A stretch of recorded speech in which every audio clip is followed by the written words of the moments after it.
बॉलीवुड के किंग शाहरुख खान, जिनके सब दीवाने हैं, लेकिन शाहरुख खान से जुड़ी एक चीज और है जो उनकी पहचान है।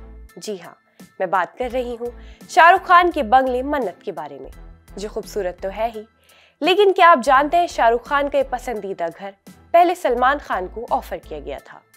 इसी किस्से के बारे में आज हम आपको बताने जा रहे हैं। आदाब, आप देख रहे हैं आवाज वॉइस और मैं हूँ आपके साथ अमीना माजिद। शाहरुख खान ने अपना बंगला मन्नत 2001 में खरीदा था और उनका ये बंगला मुंबई के बांद्रा में है, जिसके बारे में तो सब जानते हैं। लेकिन शाहरुख खान से पहले सलमान खान को इस घर को खरीदने का ऑफर दिया गया था, लेकिन सलमान खान ने इस ऑफर को ठुकरा दिया था। एक इंटरव्यू में सलमान खान ने खुलासा किया था कि आखिर क्यों उन्होंने 200 करोड़ रुपए की मन्नत में रहने का मौका गंवा दिया था। उन्होंने बताया कि जब वो शुरुआत कर रहे थे तब ये बंगला उनके पास आया था, लेकिन सलमान के पिताजी ने कहा कि इतने बड़े घर में क्या करोगे। सलमान खान ने फिर मजाक में कहा, और अब वो शाहरुख से पूछना चाहता हूँ कि वो इतने बड़े घर में क्या करते हैं। सलमान खान अपने माता पिता और परिवार के साथ गैलेक्सी अपार्टमेंट में रहते हैं। ये शाहरुख खान के घर मन्नत से बहुत नजदीक है।